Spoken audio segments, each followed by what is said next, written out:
Prerrogativas.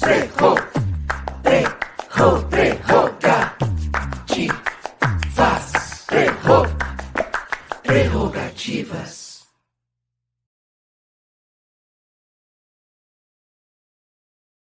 Não há democracia sem sociedade civil ativa, é isso que deduzo da fala de Vossa Excelência. E é justamente com esse espírito que o Grupo Prerrogativas ele foi constituído em 2014, o coordenador Marco Aurélio fará aqui também uma apresentação específica dos participantes e falar um pouco mais da história do grupo, mas é um grupo bastante comprometido com o Estado de Direito, com a conservação do sistema democrático, com a promoção dos direitos humanos.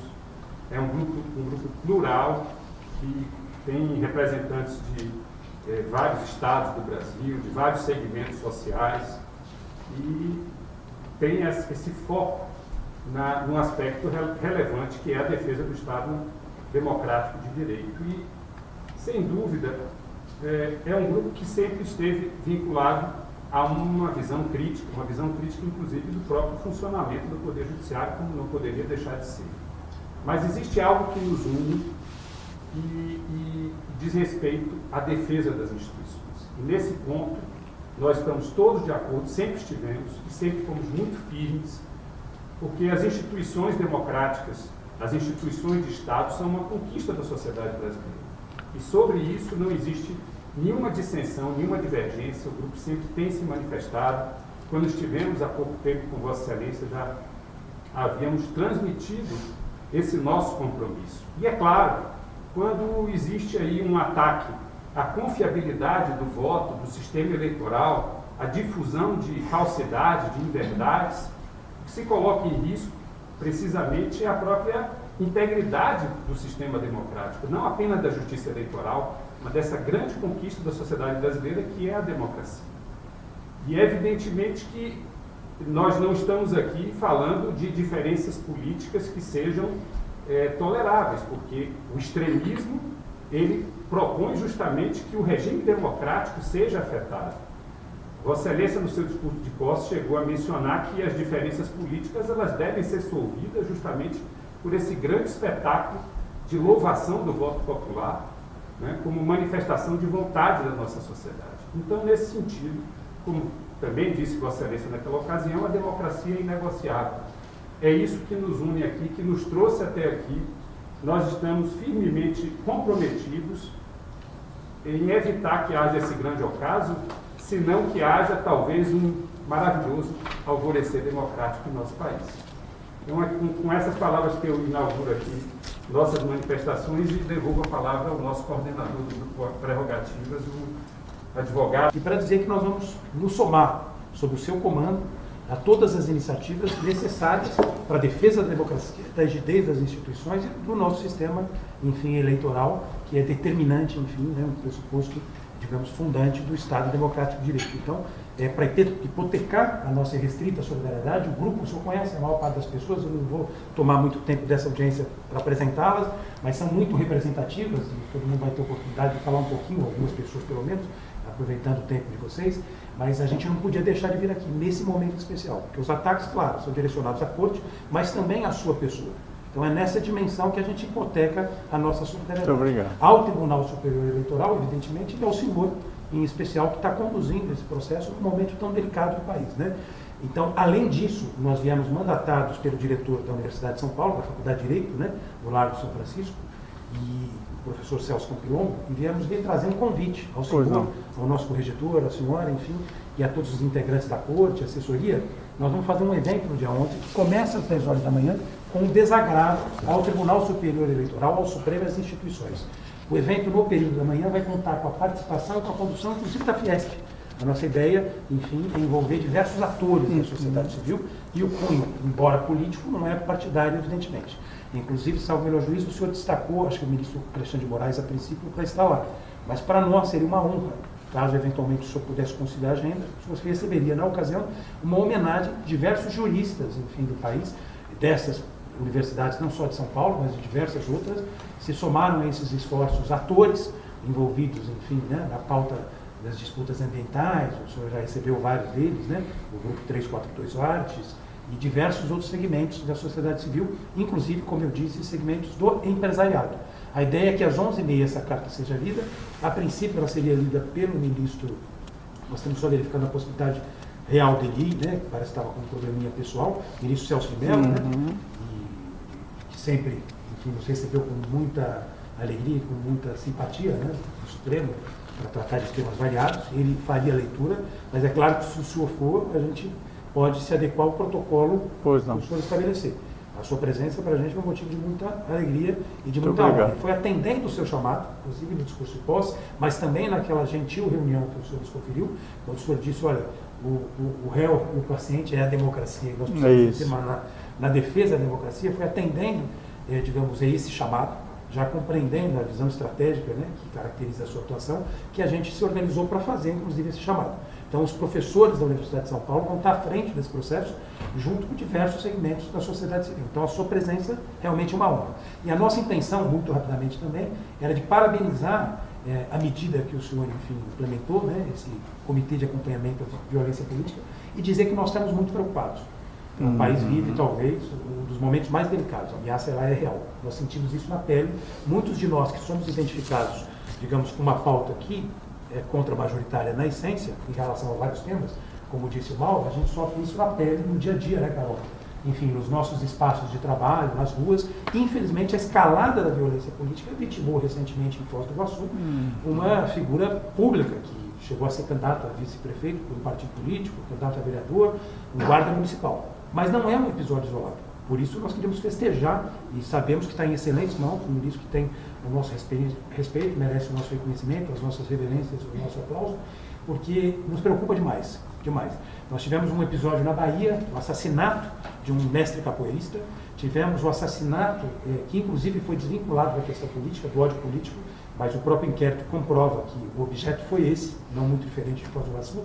Em Santa Catarina, um senhor de idade que foi brutalmente assassinado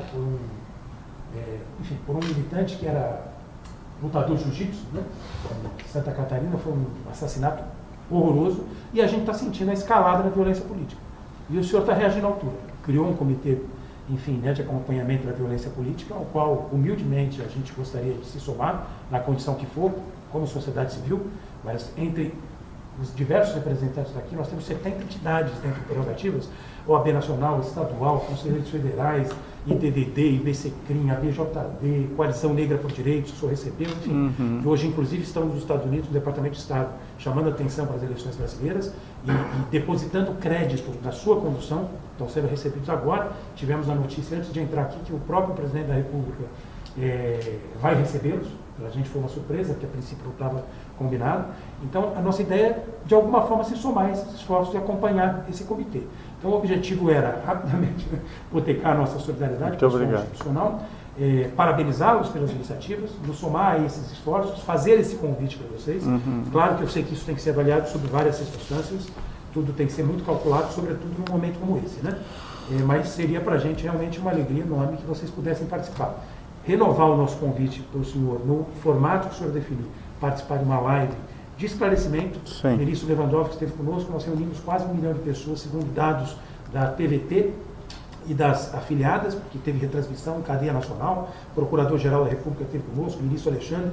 Seria uma honra para esclarecer, para dizer o que o senhor disse aqui, porque nós temos uma rede muito poderosa, enfim, que tem um alcance enorme, e se vocês puderem juntos, eventualmente, separados, como julgarem conveniente, nos dá a honra e a alegria de participar de uma live, a gente pode combinar o roteiro para esclarecer. Então, o objetivo é esse. Acho que essa sua fala, ela precisa ter alcance. Ela está tendo, mas a gente precisa ampliar, né? E eu acho que tem outras pessoas que não falaram, já falei demais, peço desculpa. O Cacai não pôde vir, mas pediu para entregar, na verdade, um livro do senhor, né? Muito além do direito, no momento de tanto obscurantismo, falar um pouco de poesia, né? Ele está fora do Brasil. E o Lênio Streck teve, infelizmente, um episódio triste na vida, que foi o falecimento da mãe dele, né? Que, enfim, muita gente não sabia, né, que estava vivo, mas semana passada ele estava com passagem marcada para lhe dar um abraço, para agradecê-los, né, por essa audiência, e pediu também para entregar uma carta para o senhor. Agora, tem algumas observações que algumas pessoas podiam fazer, né, a Alessandra Kenari, que estão preocupando a sociedade brasileira, os interrogativos estão todos apontados aqui. Todos. De forma muito direta, muito pontual e incisiva, o que é importante também neste momento de enfrentamento por tudo que nós estamos passando, especificamente em relação à violência eleitoral, à desinformação e, inclusive, a rede de essa quadra tão difícil que o país vive. Eu fui juiz eleitoral, devo dizer que gostei muito dessa parte aqui, de referência ao artigo de Pernambuco, né? Intuitivamente, eu tinha, evidentemente, conhecimento, mas eu não tinha escrito aqui, tem esse candidato, sim. E olha a dimensão que é, efetivamente, a gente conseguir cumprir o princípio uma pessoa, um voto, né? Isso. Eu acho que isso é a resposta mais eficiente, mais eficaz, mais forte que a gente pode dar para a democracia.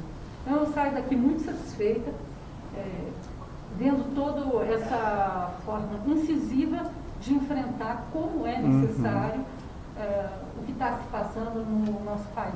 Pois não. Então, porque efetivamente, eu acho que o caminho aqui está dado para nós contribuirmos da forma como for possível, da forma como conseguimos concatenar para que isso seja efetivamente uma realidade. Perfeitamente. Então, era muito obrigado. Isso que eu queria deixar registrado. Muito obrigado. Nós temos paz e segurança aqui no TSE. Por isso podemos dar isso a quem está lá fora. Esta é a mensagem que é preciso sair desta sala. O ministro Fachin encarna por si só a paz e a segurança, e por incrível que Vossas Excelências possam parecer, a cada ataque que a Corte sofre, a paz e a segurança fazem mais morada aqui dentro. Nós não vamos abdicar da nossa condição de juízes. Então, ontem, ali no sofá, conversava com o ministro Fachin, sentados ali conversando, e eu dizia da minha angústia, juiz é por si só um homem angustiado, não é isso? De assistir ao silêncio dos bons. Isso não pode acontecer. O grupo Prerrogativas, Marco Aurélio, deve cada vez mais extrapolar com esclarecimento e informação, exatamente para que outros bons formem a opinião que nós temos aqui na casa. Nós temos eventuais divergências no plenário, nos julgamentos, na corte, é uma corte. Mas, repito, reina a paz aqui dentro. Não há dissidência, não há fissura, não há nenhuma forma de converscote aqui dentro. E desde que cheguei aqui como ministro substituto, o ministro Fachin já era titular, nas reuniões eu dizia que a corte tinha que se comportar como tal. Que isto aqui não era botequim. Corte não bate boca com ninguém. Corte transmite o que o TSE está a transmitir. A narradora Kenari que falava aqui do que era o processo eleitoral. O Rosales atuava como juiz em São Paulo. Eu atuava como promotor em Manicoré, no meio da floresta na Amazônia, com muito gosto. E só quem passou por essa experiência pode subscrever o que disse o pernambucano no artigo. A libertação que foi da sociedade brasileira, sobretudo dos mais pobres, como aconteceu na minha Amazônia. Na primeira eleição em que as urnas eletrônicas chegaram no interior, nós tivemos 12 fóruns de justiça que foram queimados. Porque se dizia que se queimassem as urnas eletrônicas, na de pano a gente ganharia. Isso é fato, procurem, que isso é registrado. Eu era procurador-geral de justiça, eu não conseguia mais policiais para levar para o interior do estado, para resgatar os promotores eleitorais vivos da cidade. E tivemos de lançar mão da guarda que tomava conta do prédio da Procuradoria-Geral, para nos deslocarmos até Itacoatiara para resgatarmos os promotores eleitorais de lá que ameaçados estavam de serem queimados no fórum. Isso tudo mudou. E naquela eleição, o fenômeno foi extraordinário. As oligarquias políticas que se revezavam nos municípios deram lugar a jovens lideranças que voltavam da capital para os seus estados e municípios de origem com uma outra visão administrativa que fez uma qualidade de vida ser alterada para melhor no interior do Amazonas, por exemplo. Ao saudar muita honra ao eminente ministro Fachin na presidência do tribunal, eu falava daquele eleitor qualificado, entre aspas, é claro, que era o mapismo. A senhora lembra disso? Que nós não podemos nem divisar o que é o luxo, a grife que é o que disse o nosso presidente ao dizer que agora a urna encerra a votação lá. Ponto final. Está encerrada a eleição. E qualquer um do povo, transparentemente, seguramente vai ter acesso e poder festejar o seu candidato.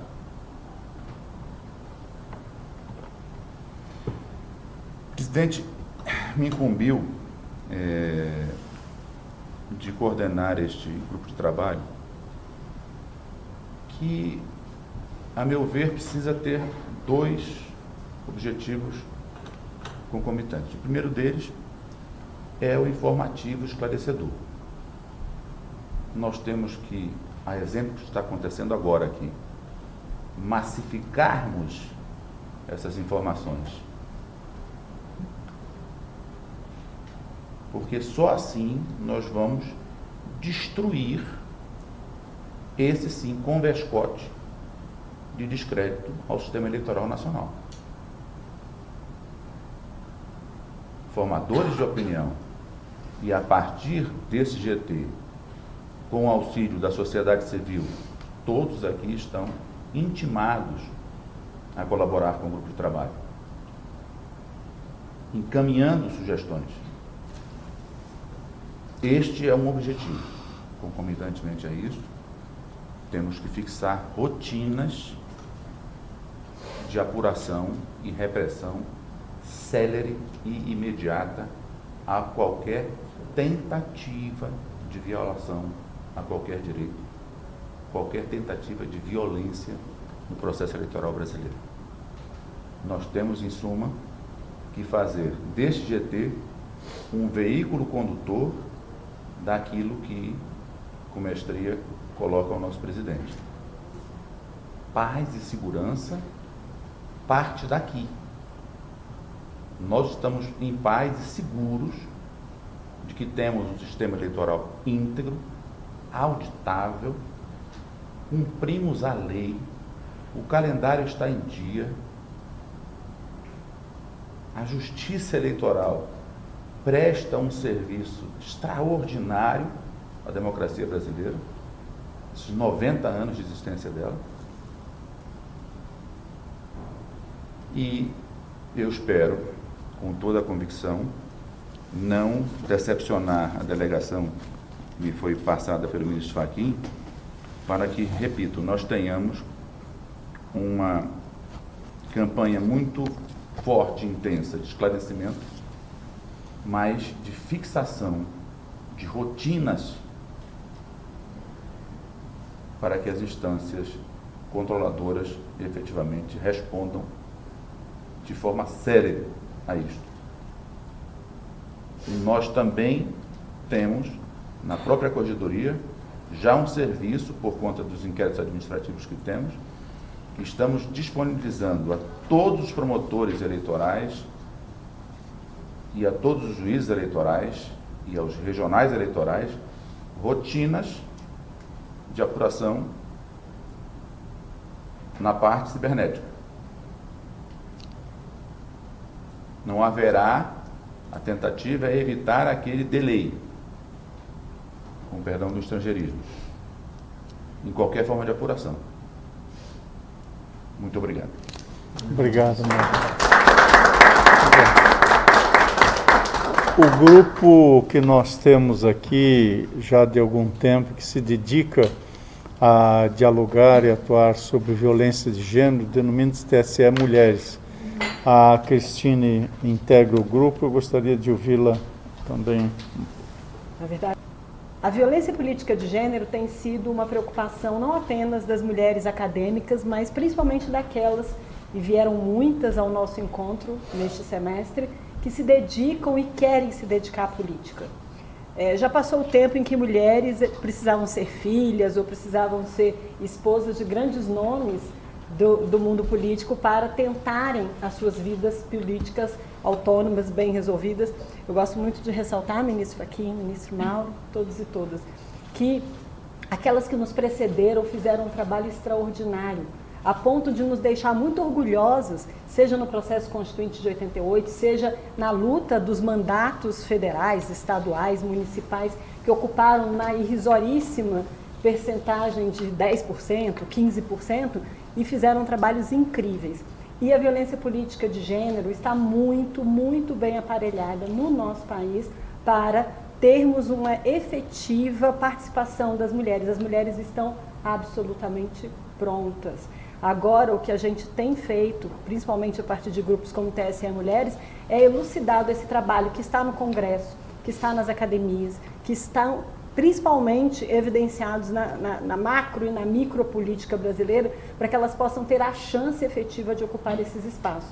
E isso passa também por um sentido de segurança e proteção.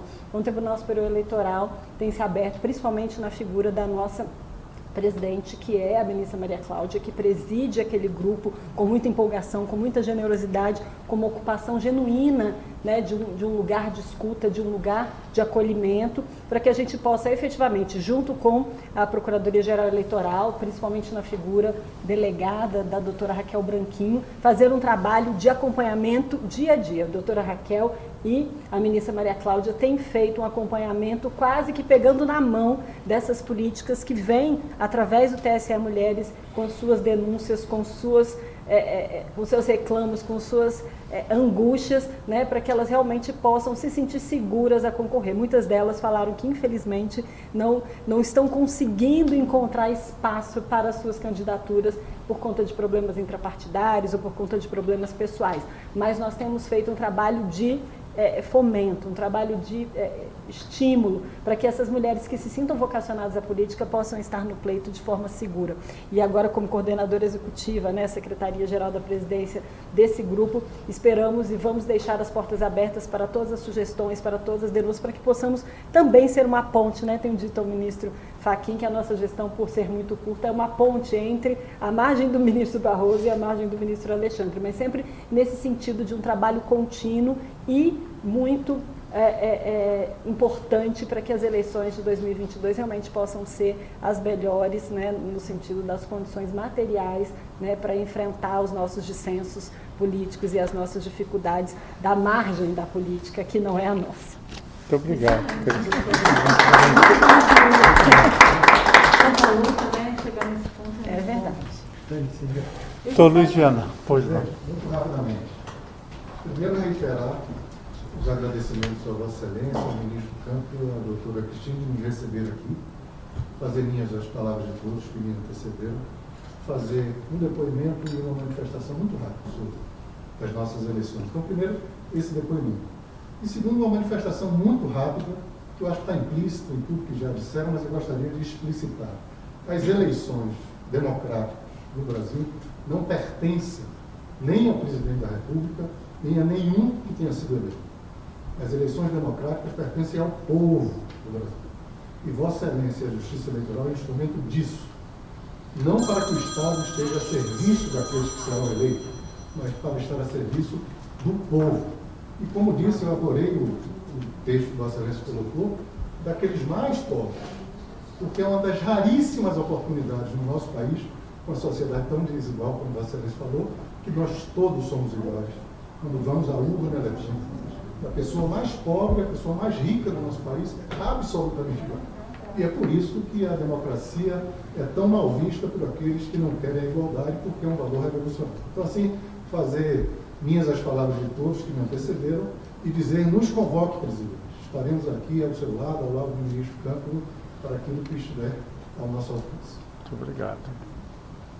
E a vara federal é mais efetiva do que a vara eleitoral ali no momento da ocasião. Mas é importante que os casos, que os partidos todos tragam ao TSE como uma denúncia de violência eleitoral, sejam acompanhados efetivamente pela Justiça Eleitoral e não apenas pelo seu delegado ali do tumulto, que muitas vezes não tem um olhar macro de que aquilo ali é sim uma violência. Então nós precisaríamos ter esse respaldo aqui do grupo de trabalho de Vossa Excelência para que esses casos sejam acompanhados, para que diminuam a cada dia, ao contrário da nossa triste expectativa de que eles aumentem a frequência. Então seria muito importante uma espécie de fiscalização, um agente que o TSE, pelo seu somente para ir lá perguntar, delegado, o que foi que aconteceu aqui? Pode mudar o curso de uma investigação.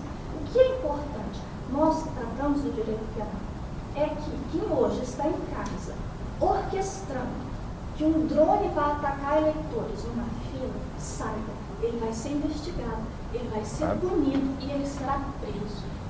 Na fala da Cris, desculpa a intimidade, nós formamos juntos, somos amigas há 30 anos, na fala de doutora Cris, na questão da mulher, o que obstou as candidaturas laranjas foi a punição dos homens que sentaram nos lugares. É muito importante que o TSE, ministro, mande excelência.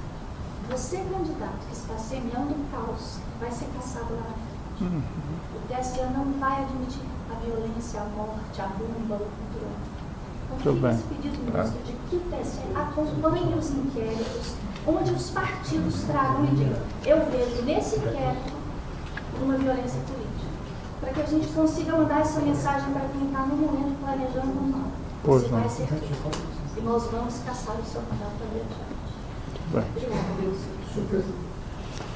E tomei a liberdade de, em homenagem à vossa presença e à relevância desta reunião, registrar por escrito uma mensagem por meio da qual eu cumprimento as advogadas e os advogados aqui presentes. E peço licença, como todos estão de máscaras, eu quero ler essa mensagem, dada o momento que nós vivenciamos, dada a importância desta reunião, e explicitar o sentido e alcance do que aqui se contém, para depois ouvir a todos e a todas desse importante grupo, que é o grupo que trata e que defende, que se intitula Prerrogativas.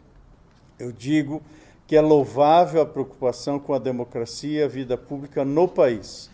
Não há justiça sem sociedade civil e advocacia fortes em diálogo, nomeadamente para defender o processo eleitoral, as eleições e o próprio Estado democrático de direito.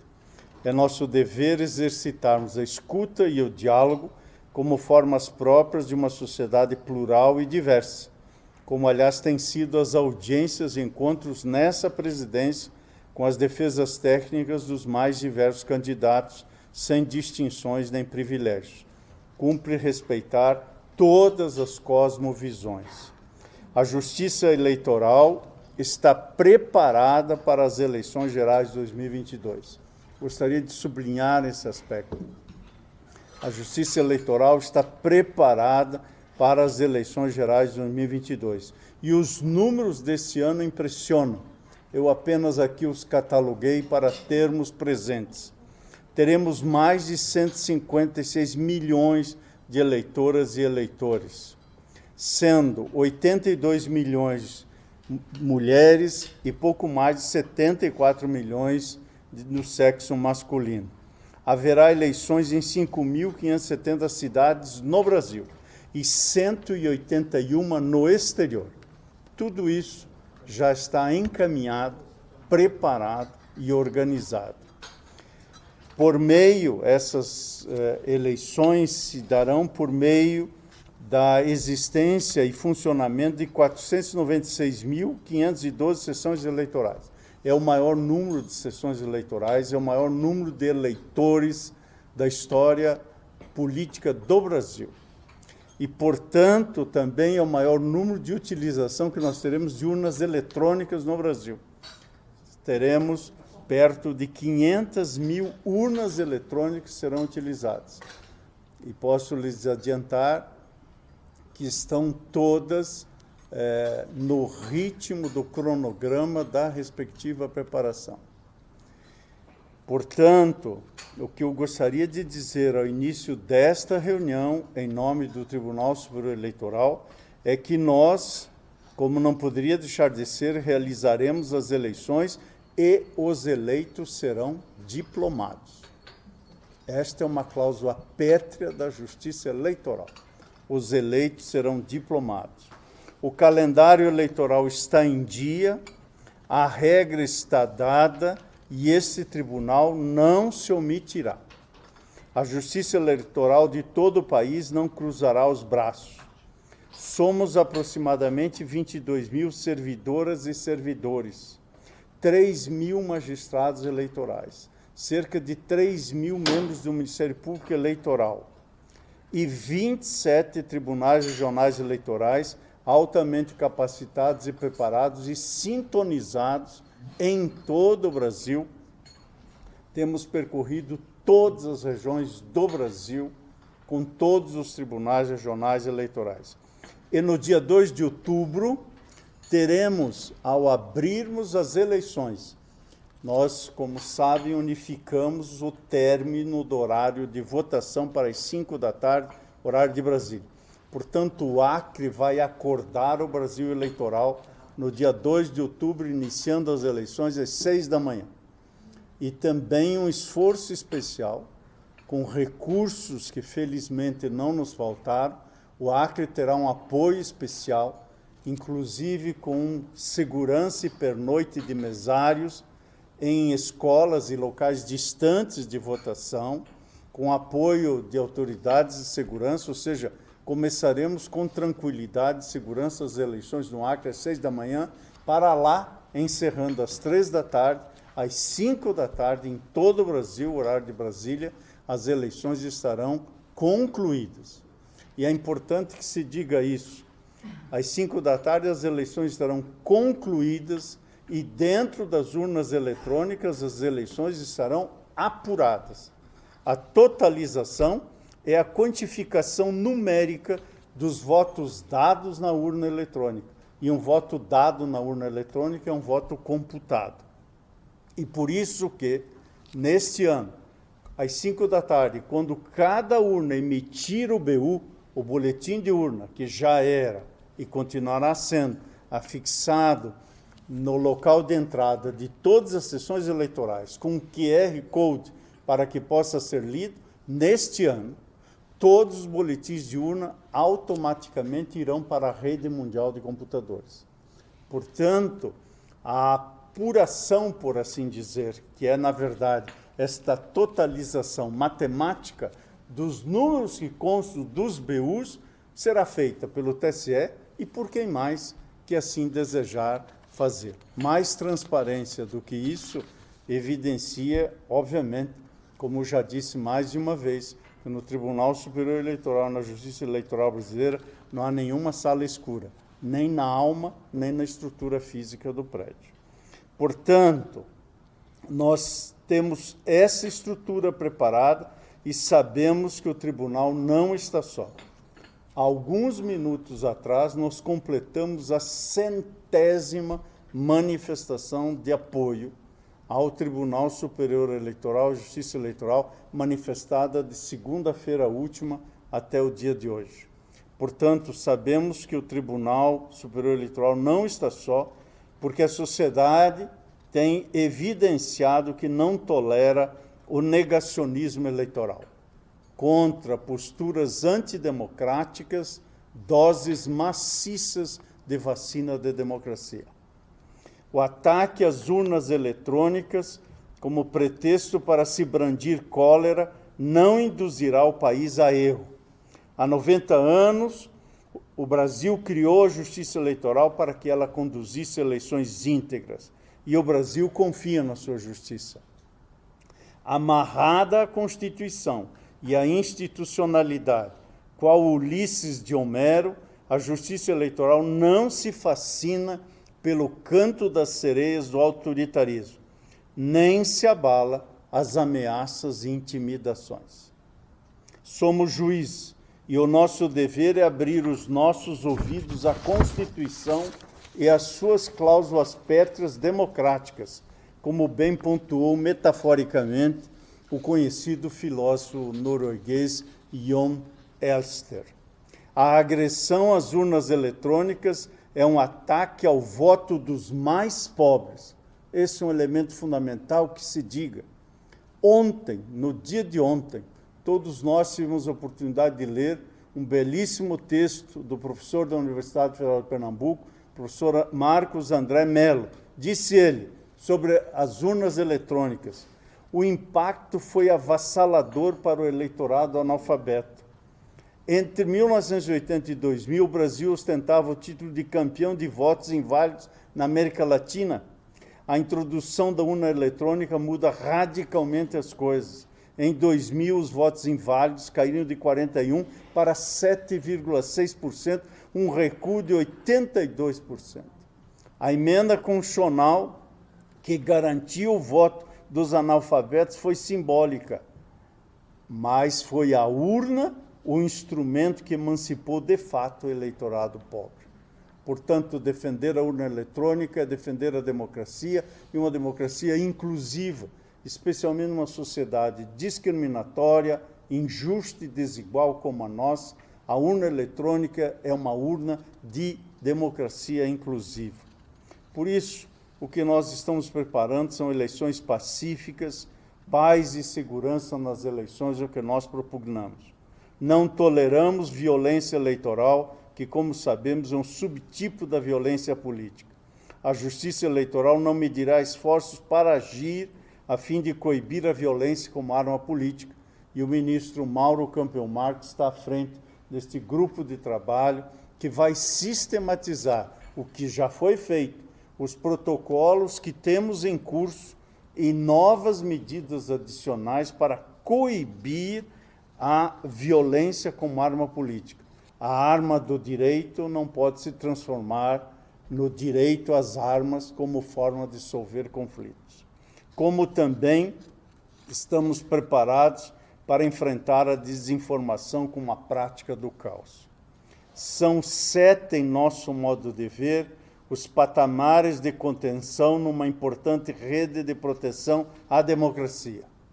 Neste momento, primeiro, a sociedade civil, englobando entidades, lideranças empresariais, sindicais, religiosas, movimentos, articulações e frentes democráticas. Segundo, a imprensa livre, investigativa e interrogante, disseminando informações, fatos e evidências. Em terceiro lugar, o próprio parlamento, cuja representação popular pressupõe precisamente eleições periódicas, portanto, defendê-las. E defender a democracia significa defender o próprio DNA da vida parlamentar. Em quarto lugar, as forças de segurança, cujo fim primordial é gerar segurança para o processo eleitoral, a serviço e nos limites do Estado democrático de direito.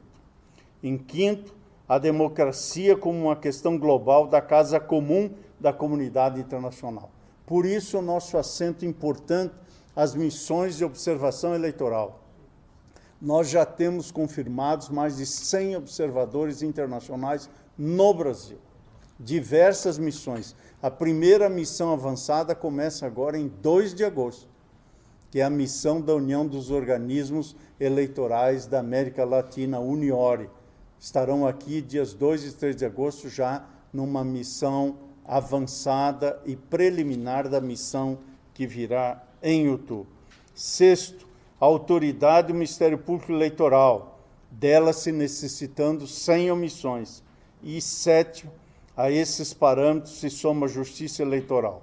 Aqui não cederemos e não nos curvaremos. O quadro normativo para as eleições está estabilizado no prazo da lei. 5 de março é o prazo que o Código Eleitoral fixa como limite para a regulamentação pelo Tribunal Superior Eleitoral. nós cumprimos esse prazo. Quem sustenta algo para depois desse prazo, sustenta, na verdade, não cumprir a lei. E, portanto, sustenta a quebra da própria legalidade, que já foi observada pelo Parlamento à luz do princípio da anualidade eleitoral. O Parlamento aprovou o que havia de aprovar, não acolheu o que entendeu por não acolher, e esta é a regra do jogo eleitoral. O certame já iniciou. Quem propõe alterações agora, da maneira especialmente que se propõe, imaginando que a justiça eleitoral vai se curvar, não apenas propõe a destempo, como propõe também indevidamente. As instituições devem cumprir suas missões constitucionais, e deixo-vos, com alegria e a honra de recebê-los, a muitos que conheço de há muitos anos, deixo-vos um chamamento. Vossas senhorias têm uma missão relevante, contribuir para iluminar o tempo do porvir e para obstar que um grande ocaso novamente se abata sobre o Brasil. Eu lhes agradeço por estarem aqui e estou à vossa disposição, senhor coordenador, Dr. Marco Aurélio Carvalho, para lhes ouvir.